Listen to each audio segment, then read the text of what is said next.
In this week's episode, you'll discover these 3 business insights. Number 1, why there's no good time to start a business and age is just a number. Number 2, how persevering when the whole world seems against you can be the best thing you do. And number 3, the power of visualization and the impact it's made on today's guest. So stay tuned for all of that and so much more on this week's episode of The Truth About Business. I'm Benjamin Brain, and by day I'm a director of a multi-award-winning family-run business.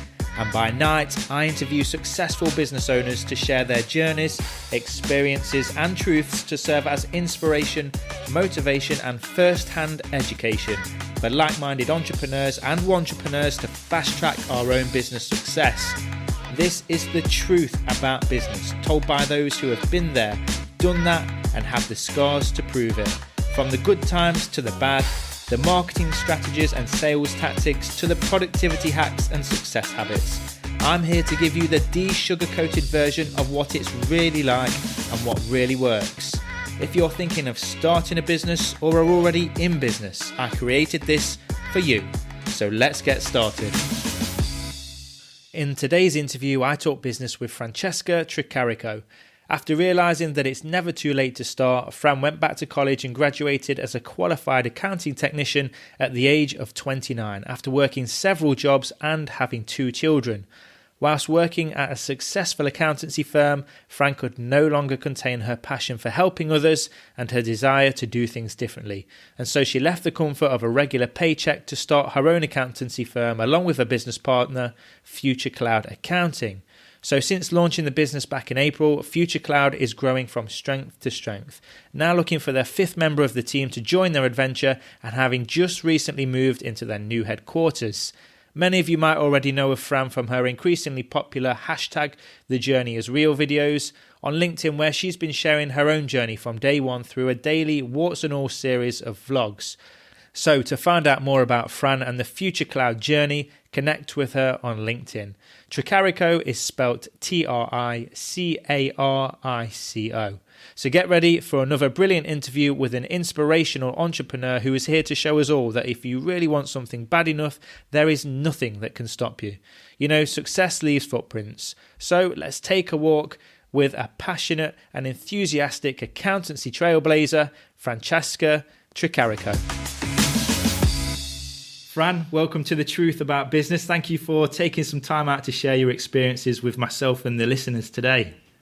Thanks for having me. I'm excited. Can you tell us what the speciality of you and your business Future Cloud is? So our vision is to make accounting simple, easy and fun, because everyone dreads their accounts being done, dreads it. They're scared of their accountant.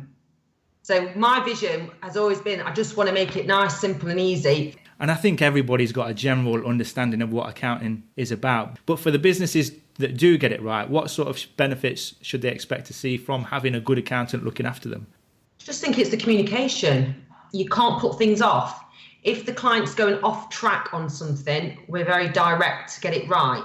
There's no good waiting until 6-7 months down the line or near the year end, which it 100% is communication. Get the figures and facts right now, real-time information, and they love it. And what's one thing about accounting that you think people should know, but you tend to find, especially when you're meeting new clients and talking about the business, they don't?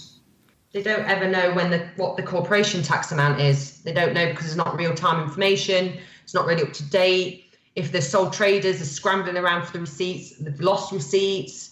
They dread finding the bank statements, ticking off what's this, what's that. They transfer amounts. But if we tell them how it should be done very simply, and you don't have to be scared of it, they love it.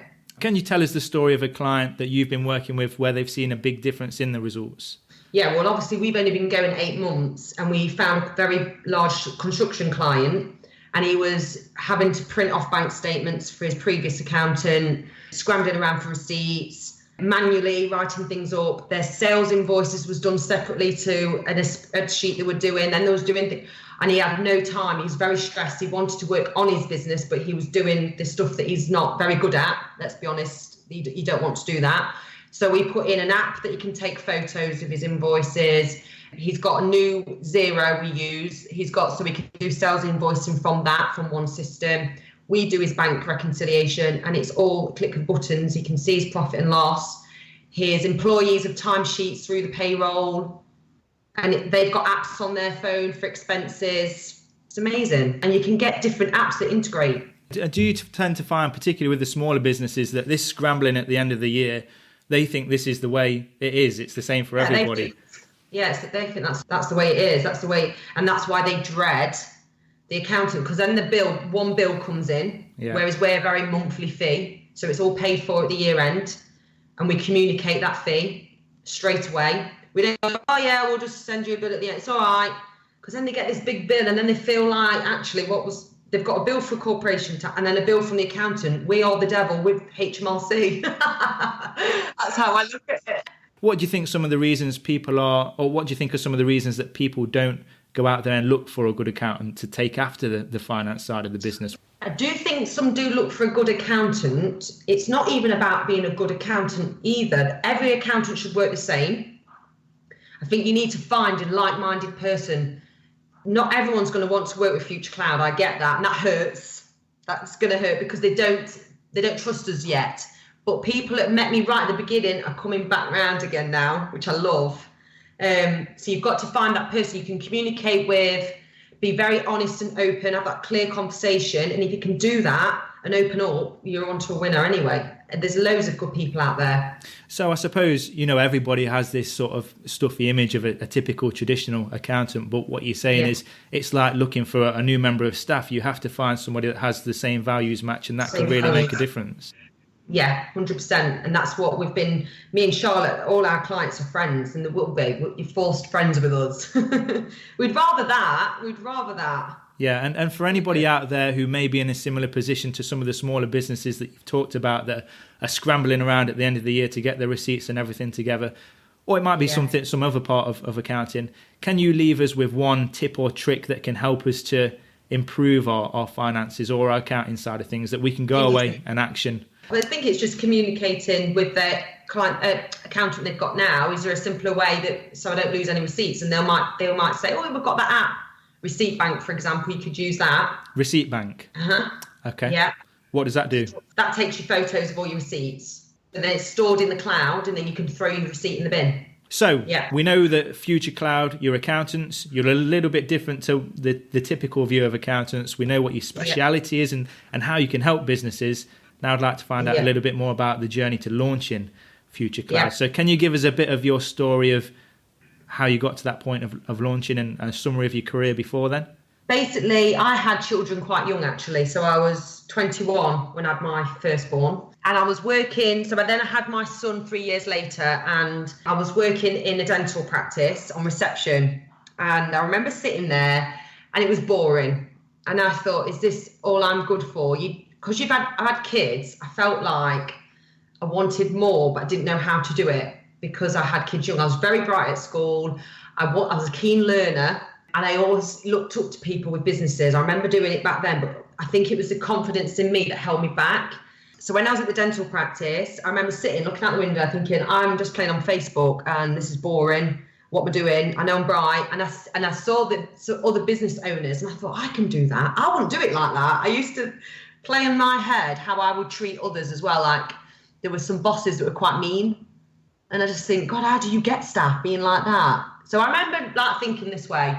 Long story short, I asked to do more with the paperwork, the account side of things. Can I go in the office? Can I do this? And they looked at me a bit gone out, but they humoured me and let me get on with it. And then I got offered to go back to college to do my AAT studying. What's the AAT? It's equivalent to a degree, so it's accounting. So I thought, you know what, I'm going to give it a go. I was so nervous. So this is going back about 9 years. And I did 3 years of studying, graduated 3 years later. And I loved it. I loved learning. It was hard because I had 2 small children.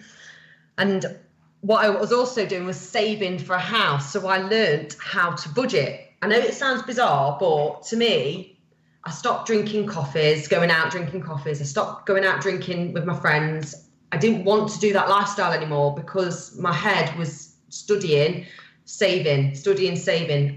If I can scrimp and scrape to save for a house, I knew that I was disciplined.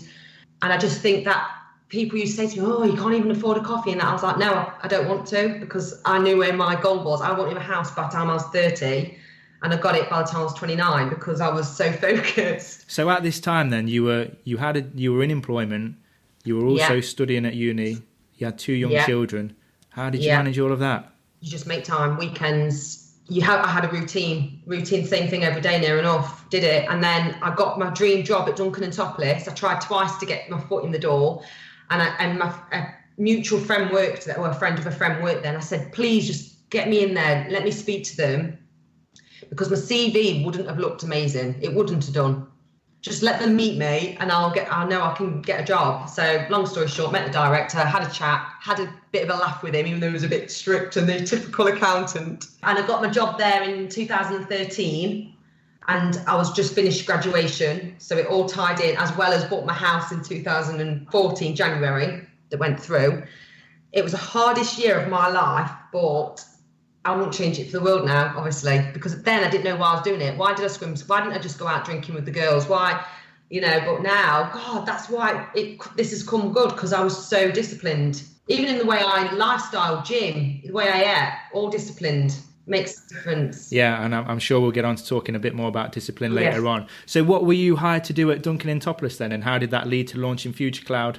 So I was hired to do draft accounts. For the first 6 months, I remember crying a couple of times outside, thinking, I can't do this, it's overcomplicated, don't get it. I don't get why income and expenses are just so, I couldn't get my head around it. And honestly, I used to say to my line manager at the time, is it going to click? Is this going to click, how you work everything out? She's like, yeah, it will. Anyway, fast forward 6 months, maybe up to a year, it did click. And then I got obsessed with getting the time quicker of how you do draft accounts, because there's time on the clock for accountants. Every 5 minutes, they put the time on, don't they? They charge for your 5-minute email, this, that, the other.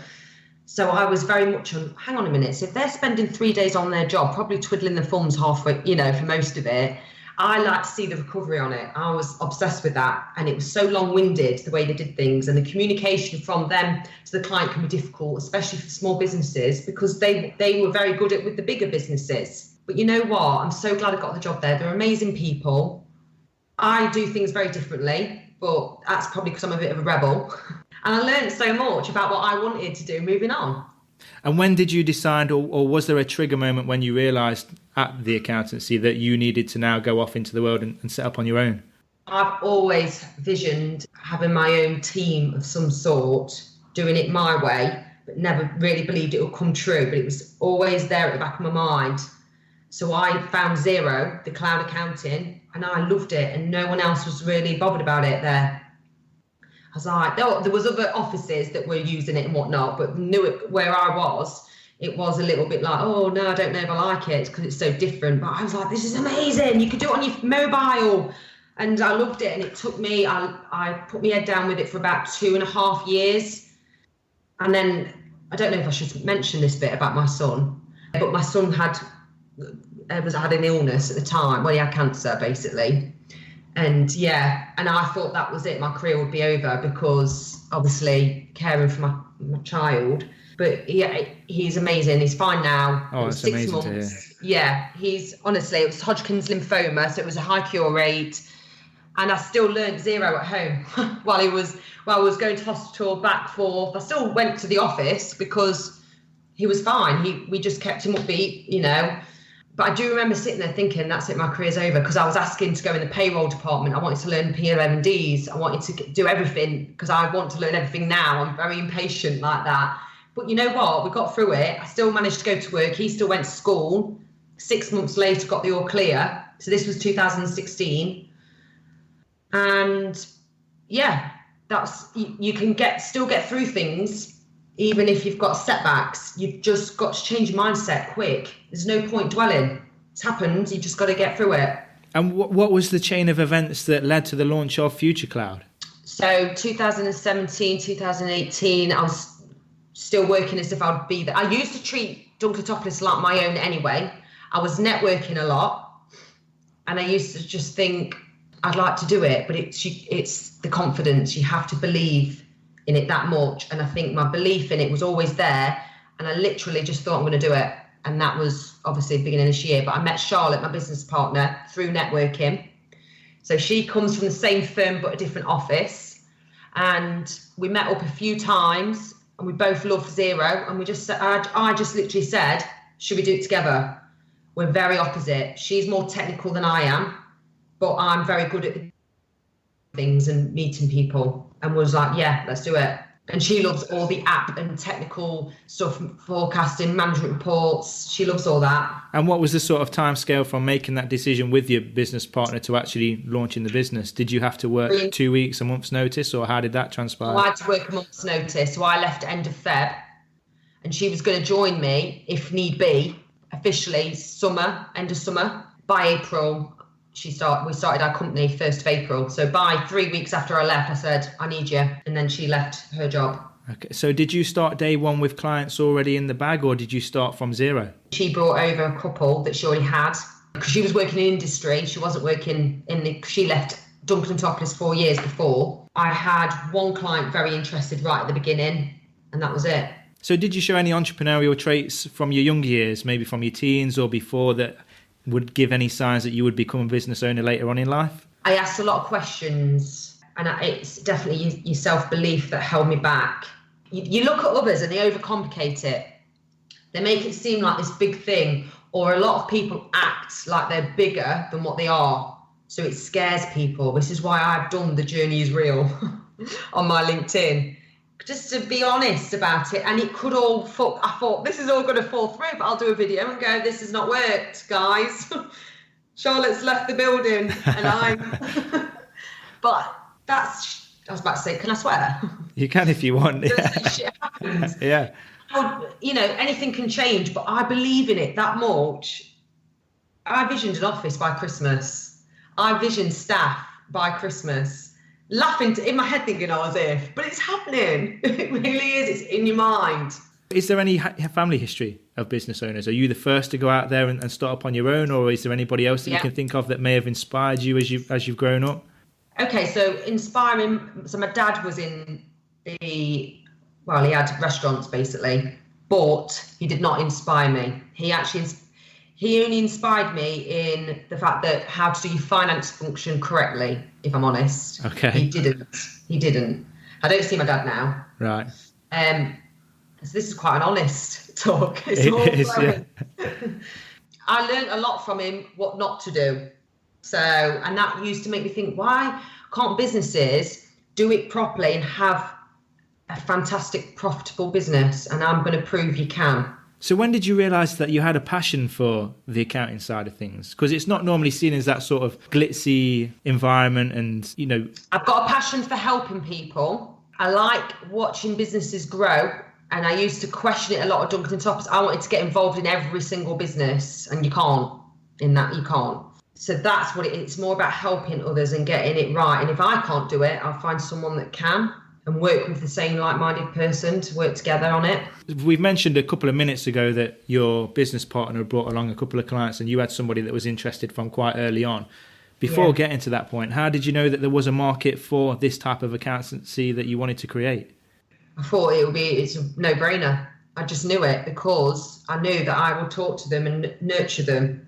And I knew that accountants were overcomplicating it and getting the figures probably wrong. Not the accountants I work for, hearing about others and how they're being done. The accountants I work for, they're amazing, they're very technical, but they're better for the bigger businesses. I knew locally, it'd be nice to work with smaller ones or the new startups that struggle because the fees are so high.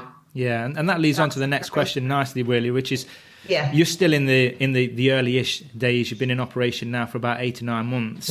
What are some of the ways that you differentiate yourself from the other accountants that are out there? The monthly fee. I don't know if all of them are doing that, but it helps their cash flow, helps our cash flow. We are very direct with what we think they should do. So we don't go, if you want to use Xero, use it. If you want to use it, we tell them the system. We work it out together. We don't just go, use what you want and we'll see you in a bit and leave it. I'm very much like, we've got to get it right now because it's just going to cost us more money sorting it out and it's going to just stress them out. Yeah, because you're the experts at this, so really, I suppose that's really what people expect when they work with an accountant. Yeah. Definitely. And soon we've started to work out maybe more so with what clients we want to work with as well. So we're still learning on that. But so far, so good. What's been the biggest challenge for you so far? When people might not come with us straight away, I took it personally at the beginning. I was like, oh my God, this is so hard. But then I have to keep remembering, it's okay. You're just not the right fit now. They don't know you enough yet. They don't see the value in a decent system yet. And they'll find someone, because some people think, oh, I'll just get a £10 per hour bookkeeper in, but they don't realise that, and we'd probably be that, not much more, because it's a monthly fee and it's all tied in. But so I feel like I want to take on the world. What are some of the ways that you market yourself now? Obviously, you've talked about the fact that you had a networking group. I think you're still quite heavily into the networking. What other ways do you market yourself and generate new clients? Obviously, the journey is real videos on LinkedIn. Yeah, so tell us a bit more about that. I started doing videos on when I was at my old job, just to test the water out. I like doing it, but I wouldn't look back at them now. I'd cringe at looking at a year and a half old video. It would be awful. I think I only sat in the car for like 10 seconds. Hi, I'm Fran.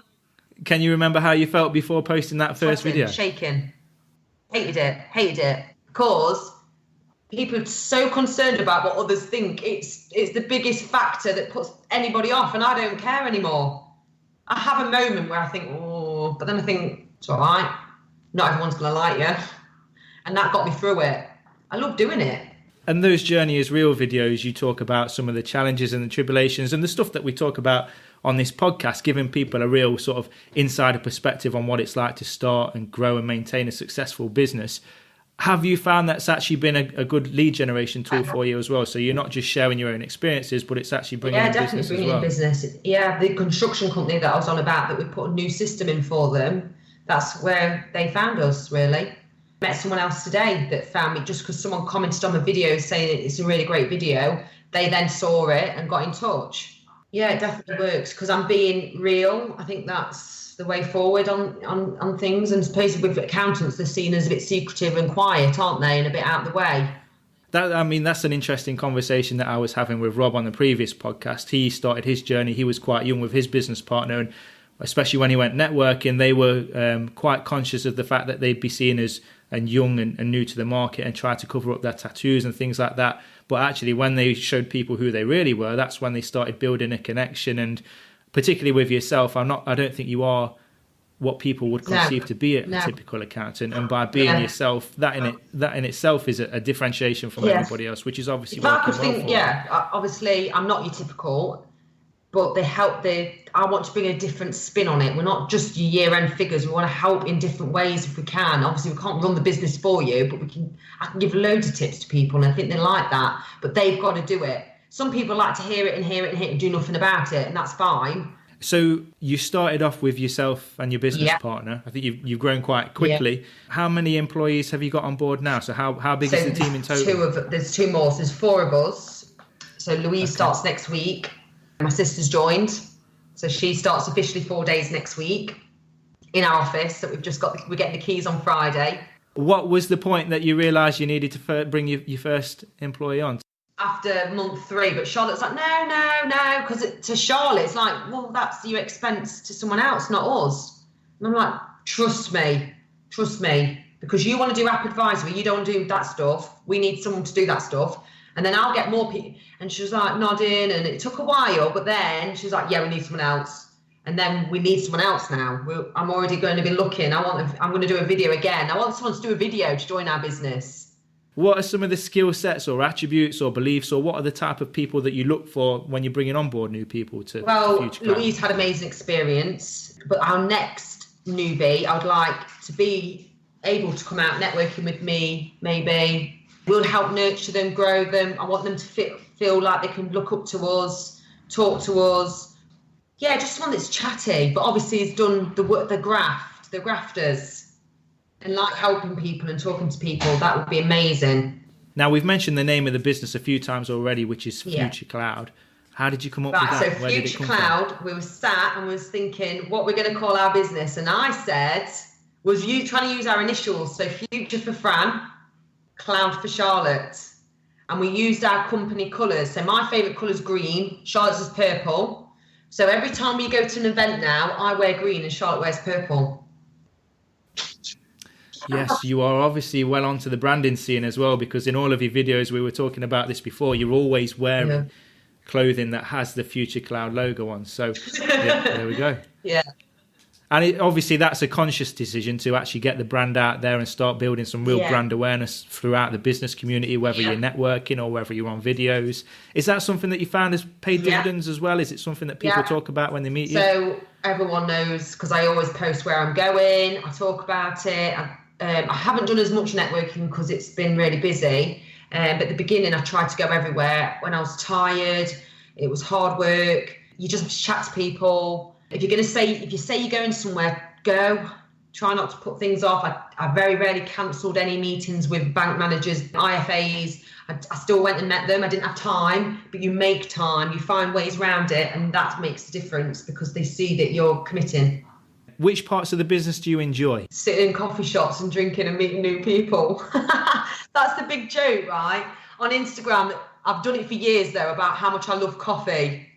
And I remember saying to my line manager at Duncan and Topless, God, I'd love to just sit in coffee shops and drink coffee and work from coffee shops. That would be a dream accountant's job. I've been saying that for years. I'm doing it. It's not easy still, because you still got to do the work, but I'm doing what I love, and that's meeting others, helping others, but not doing it in your traditional office. Have your chats and sign a client up in Starbucks, in the local coffee shop. It's amazing. And you meet the owners of the coffee shop. How do people react to that when it's not something they've experienced before with an accountant? If they've had an accountant in the past and they are meeting you in a Starbucks and you're signing up contracts in there? They love it. Honestly, it's amazing. It's the best way. I just think it's great. It's a great start, isn't it?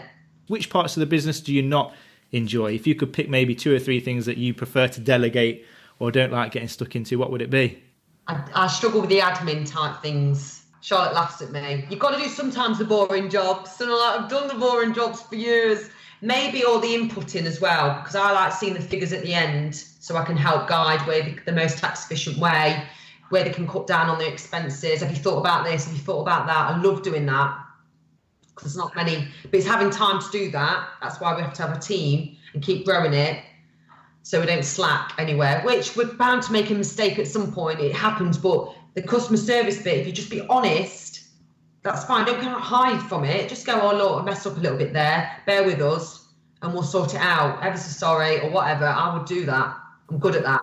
What's been your proudest moment or your biggest success, would you say, so far since the launch of Future Cloud? Is there a real sort of standout moment that sticks out in your memory? We sponsored an award on a couple of Fridays ago, and it's for the Newark community. And the fact that our name was on the big screen, I was like, oh my God, I need to take it in more. I need to take that bit in more. So that was a proud moment. In business now, or are we going back time? Because graduating for me was a big thing. I nearly didn't graduate. I nearly didn't put the cloak on and the hat because I felt embarrassed as an older, because I was 28, I think, when I did that. And I nearly didn't go to, because I didn't have to go to Lincoln Cathedral. I still had my AAT qualification, but I'm glad I did. My daughter came as well. That was an amazing moment. But I still didn't know why. I thought, well, I've done all this work for free because you don't get paid to go back to studying. And it was hard because I had to keep remembering, just keep going, see what happens, keep going.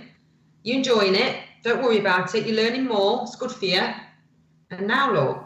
So we know you've got your new office that's coming up. You're looking for another member of the team that's going to take you to 5. Yeah. What's beyond that? We have got a vision. It will be on our website, so I'll leave it there. And the website's not live yet, is it? No, when are you expecting it to be ready? Next couple of weeks. And you know what? We've not needed a website.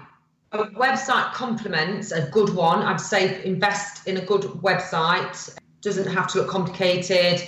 Put a lot of your personal ideas in. Don't just leave it to somebody else. That's why ours has taken a while. That's fine. We don't need it. A lot of people, you need to look bigger than you are. Go VAT registered because you've got to look like you've got loads going on. You don't. You seriously don't. You just need to be honest with that person, what's happening, what you're trying to achieve, and they'll likely help you anyway because you're being so honest. And for those of us that can't wait until the website's up to get a glimpse of your vision, can you give us a couple of hints as to what it might include? The vision is a growing team, all like-minded people.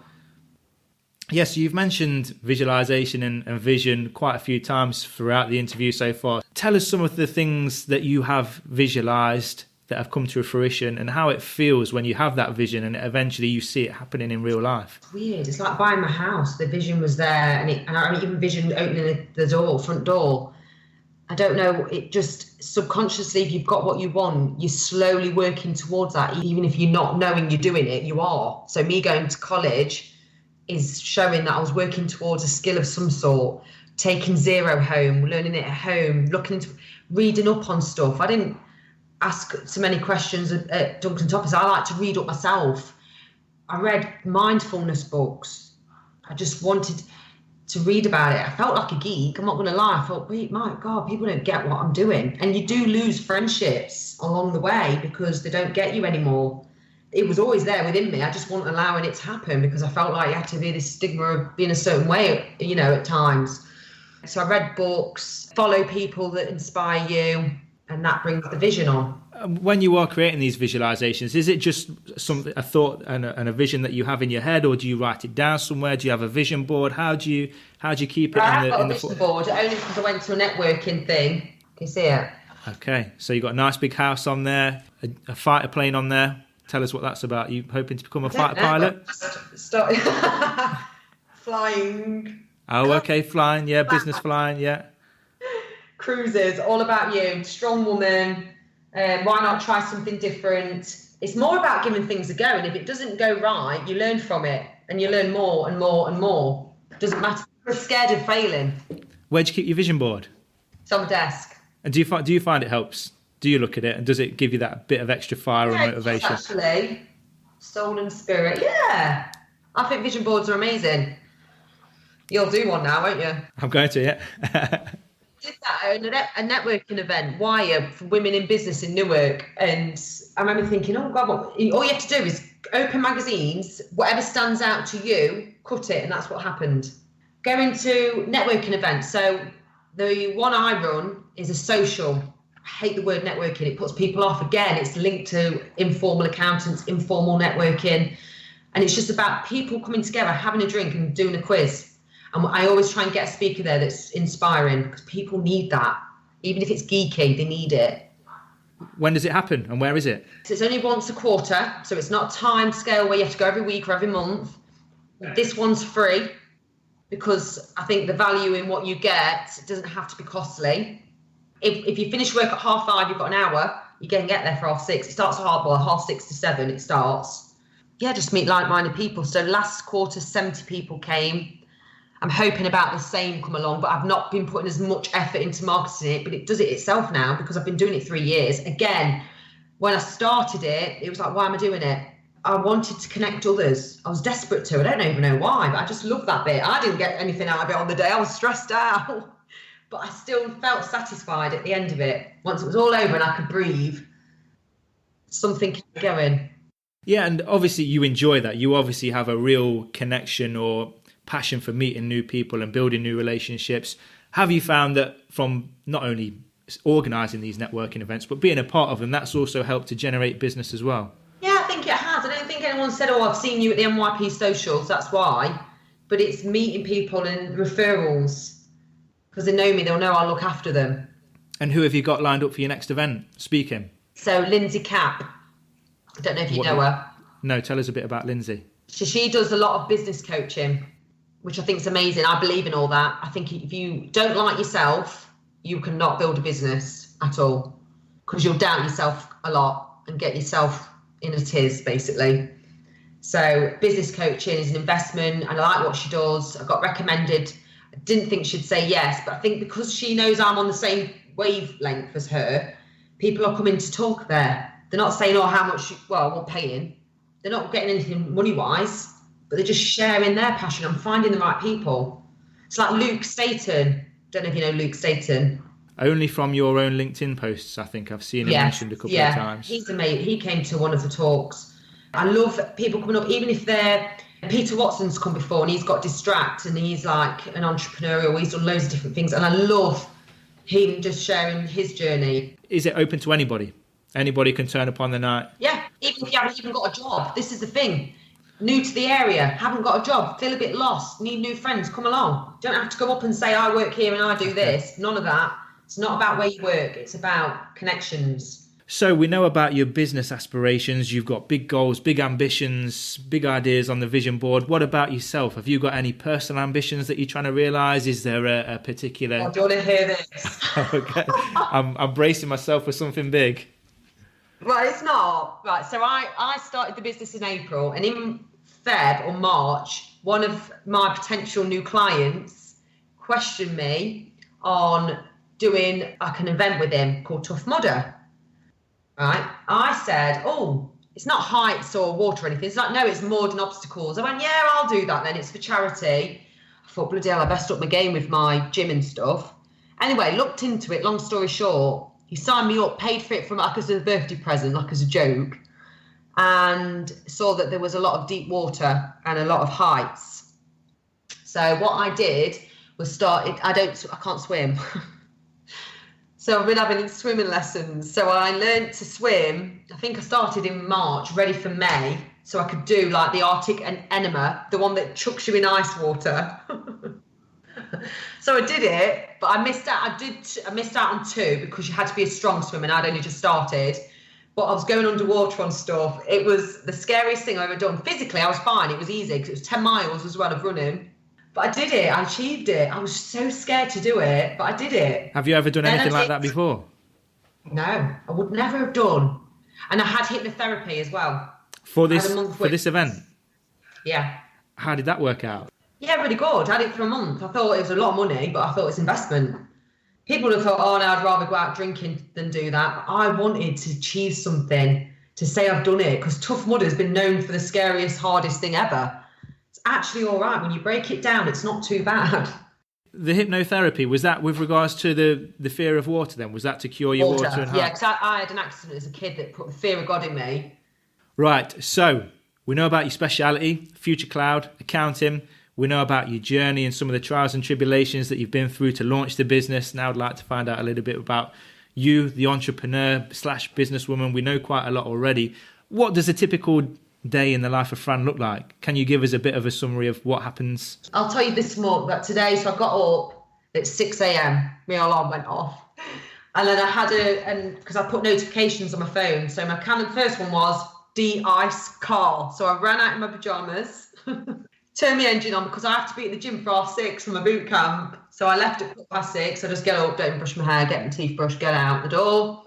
And then I was going to my sister's to set up to spend a couple of hours on my laptop before my first meeting, 10:30 in a coffee shop. And then I had another meeting in another coffee shop at 12. And then I went from a swim lesson.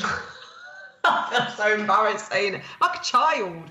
But you've continued your swim lesson though, so even though you're not going to do the Tough Mudder again, you're still doing the swimming. Oh, well done. Because I want to be an athlete at it. Why am I doing it? I love it. I love the technique. I want to get the technique.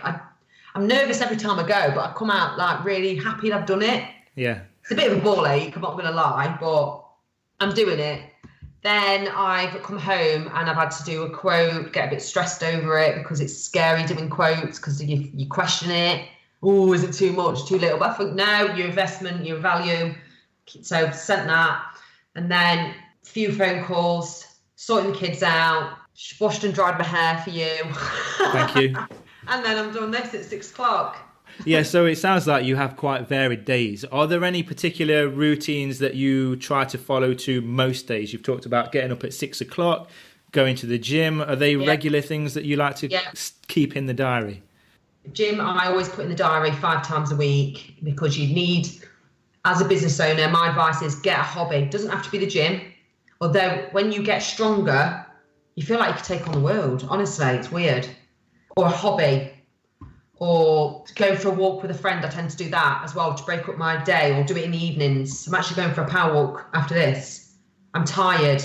I don't want to go for a power walk. I want to cancel, but I won't. Are there any habits or routines? We've talked about fitness being one of them that you feel have contributed to your own success. Like if you had to pick a couple of that you do on a regular basis, is there anything there? Grenade bars. Because I'm out on the go and I want to try and keep healthy-ish, I thought I'd give grenade bars a try, the protein bars. Yeah, he's just sold for like 75 million as well, hasn't he? The guy that started that. He started with like £27. I vision meeting Alan Barrett. Yeah, so these are like the protein shakes, the protein bars. Yeah. Apparently, they're the most popular confectionery bar there is now as well. They've overtaken like Cadbury's, so that's crazy. Yeah, because he's posted about it out there, the vision. I know it works. So I always comment on his stuff and tag Grenade on my Instagram. They do reply though. Even ask me what different flavours would you like to see. God. So they keep me going on the go, and obviously training. Training's kept my mind strong, and I love training. What's been your toughest or most difficult decision that you've had to make so far throughout your journey from starting Future Cloud to now? Is there anything that sticks out? Have you had to let a client go or made a bad hire or anything along those lines? Not yet. I do think that will happen, because it does happen, and it will be hard, because I don't like to upset anyone. You can't live like that either. Taking on a new member of staff. Have you made the right decision? What if they don't like it? Oh, God, I'd hate for her to hate it. But I know she won't, because we'll make it nice for her. We really will. We'll look after her. But it's still scary. Delegating, I find a lot easier than Charlotte, I think. You have to let things go. So I'm scared that one day my sister's going to know more than me about accounts, and in a weird way, of how the inputting bit goes, together. You can't do it all, though. Are there any beliefs or fundamental attributes or skill sets that you think are required to be successful, not just in an accounting business, but any business? Consistency. If you're gonna go to a networking event, don't go once and think, oh yeah, I'm gonna get loads of business. Just keep going. Be kind, help others. It does work. It's consistency. It's like your gym. You can't go a couple of times and expect a decent body. You've got to go for years. It takes years. Yeah, and I suppose another good example of that is your videos as well. You can't just post, I presume, 2 or 3 and then leave it. If you're going to commit to it, you've got to do it on the regular for a long time. And I've committed, but uncomfortably committed. Like sometimes I think, God, do I do another video this week? I've got to fit that in. I've got to fit that in. But then I know I love doing it once I've done it. I'm set up for my day, because I feel I get a lovely message sometimes back, like people commenting, and I love that. Then I think, I'm going to do another one because they're liking it. Because you think people are going to go, here she is again. Don't worry about it, because not everyone can watch them all, but I have a couple of fans. Right, so consistency is one of them. Anything else that you've noticed? You obviously spend a lot of time with business owners, working with them at Future Cloud, but also networking with them as well. Ask for feedback. That's a good one, actually, because we had a couple that didn't come back to us and was like, so I said, Charlotte, should I ask for feedback? She said, you don't need to. I said, I want to, because you've got to learn from the negative stuff as well. Luckily, it wasn't negative. They just wanted someone in-house, even though I still didn't agree with that they needed someone in-house. But if they feel more comfortable with that, because they don't know us enough yet, hopefully in time it might come back around. And if it doesn't, that's fine. That's how I get through things. So you just got to think it's okay. Believe in your value, believe in yourself, and just do it.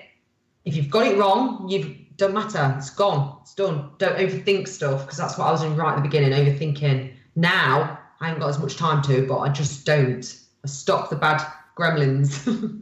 Yeah, what are some of your own attributes that you think have contributed to your success so far? So some of the things that we've already mentioned, and some of the things that I've picked up from our conversation so far, is you talked about discipline at the very beginning. When you had the job, you were learning, you had the 2 kids, you were disciplined enough to make the most of all of that. But something that also strikes me from a lot of the things that you've talked about so far is, if you are going to do something, you give it your all. You don't sort of half-heart it and then decide whether or not to do it. You're all in or not at all.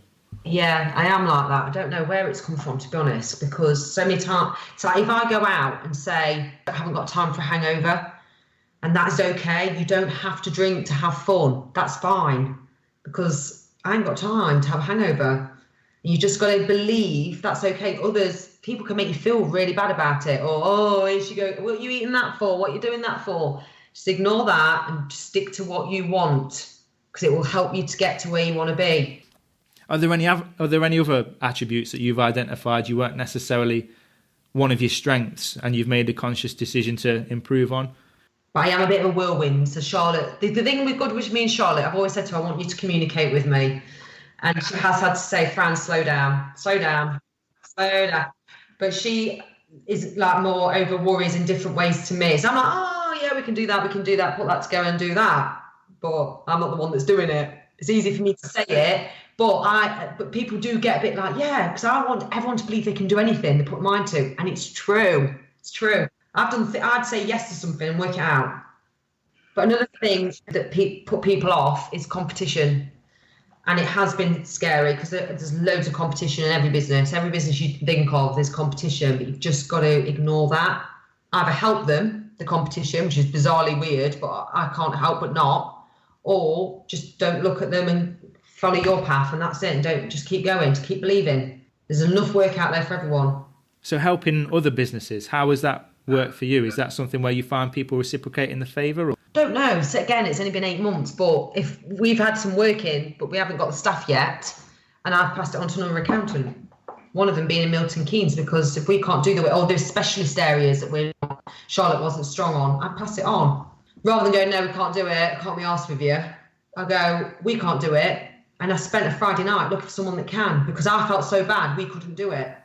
Now, it's been a bit of a whirlwind journey for you so far. So you, like you said, you're at your team of 4, you're still growing, you've got your offices that you're moving into.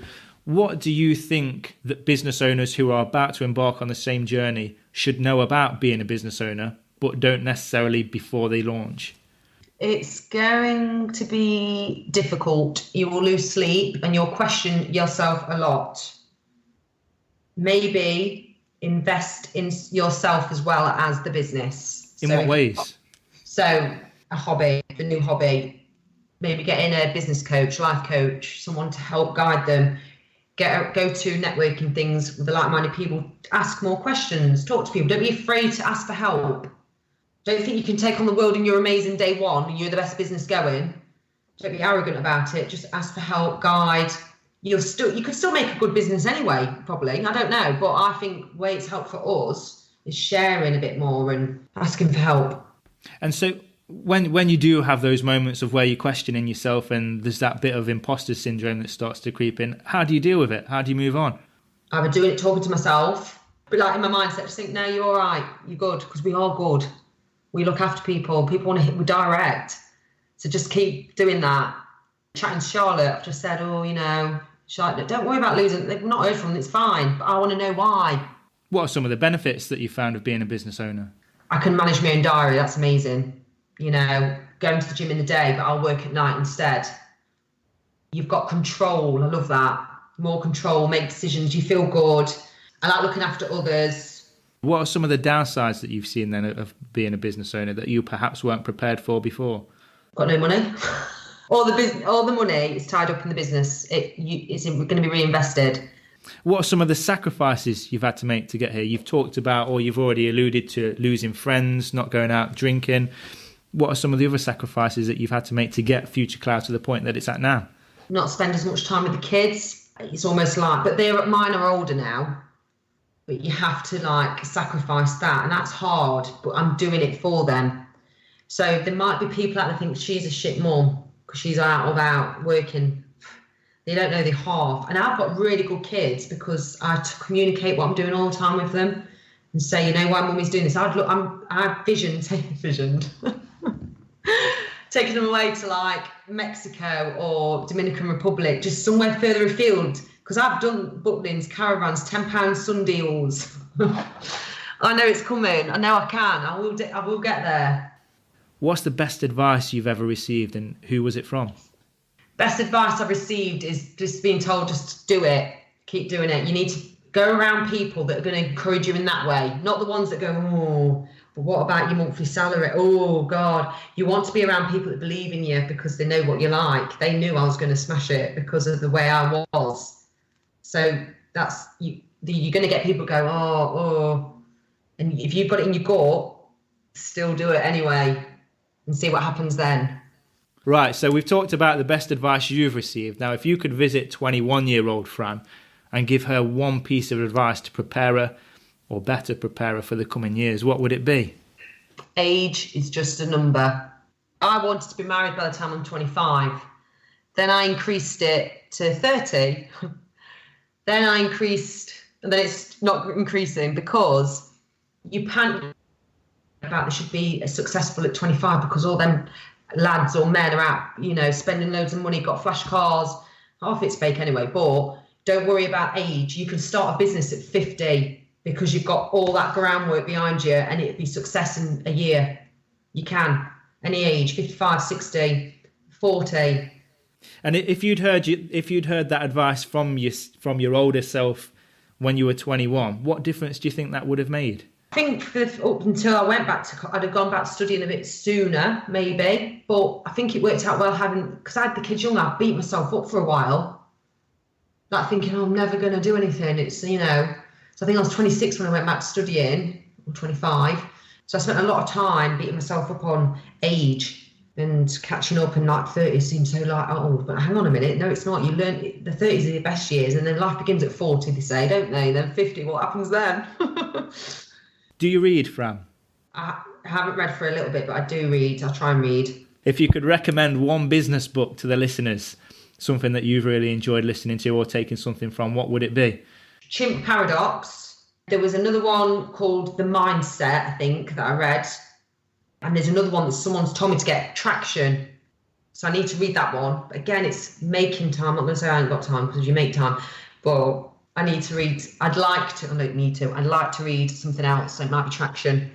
Okay. So was there anything in particular that you took away from the Chimp Paradox that's made a difference to how you operate? Yeah, it's remembering that you can get overexcitable in your head, and it's your chimp playing up or whatever, and remembering that. Some of it, I do find that I read books and go, I do that already.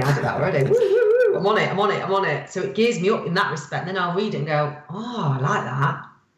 But you have to read things a few times anyway, because you forget stuff, don't you? But because on my Instagram, my personal Instagram, I started posting motivational quotes. Like, I do it every few days. I love it. And I don't do it for likes, because you don't tend to get many anyway. But I do like doing that because it helps. It's not always, because the quotes I put on, they're not necessarily about me. I might have a conversation with someone that day, and then I'll go, I'm going to find a quote about that and look into it. I love it.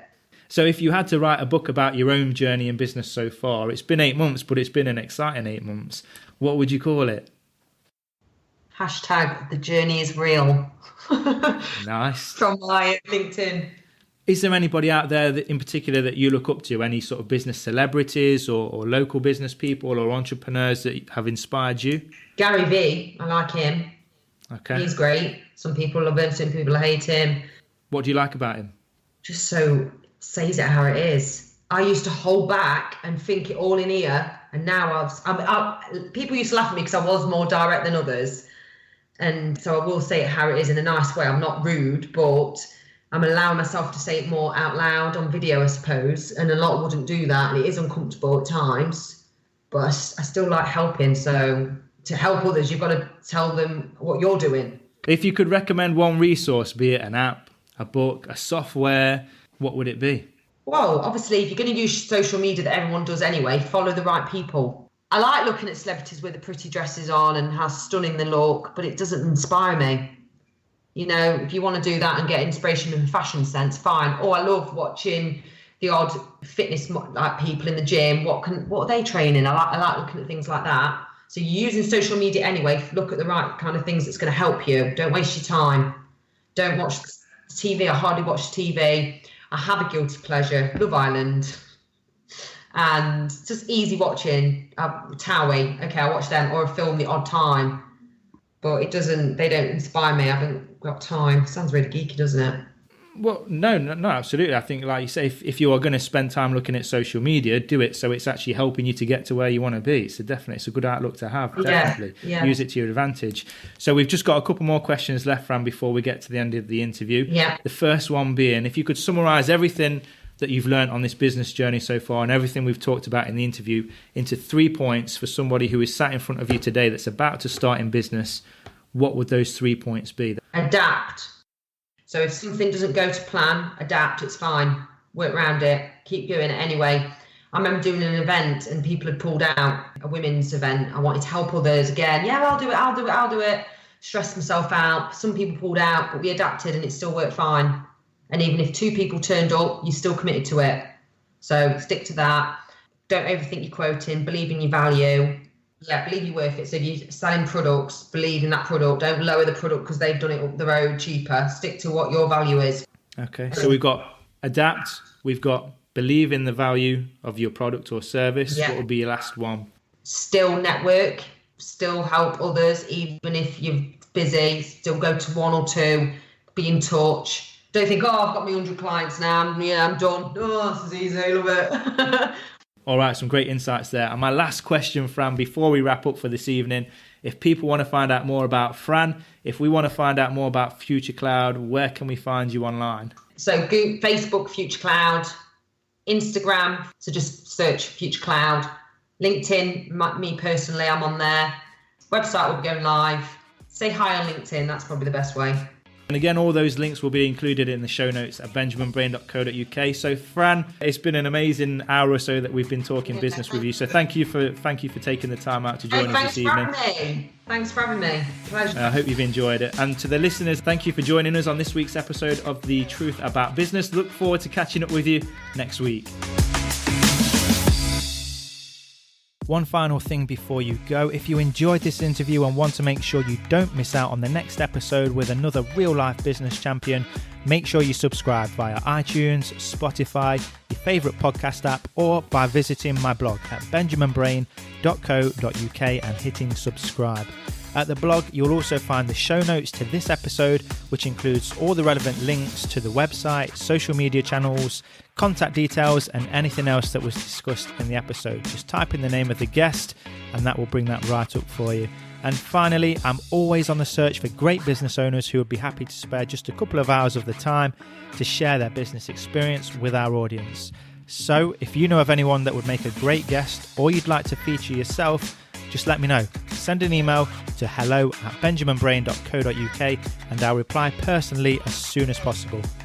Also, if you've got any feedback, questions that you'd like me to ask our guests, or any other suggestions, I am definitely all ears. That email address again is hello@benjaminbrain.co.uk.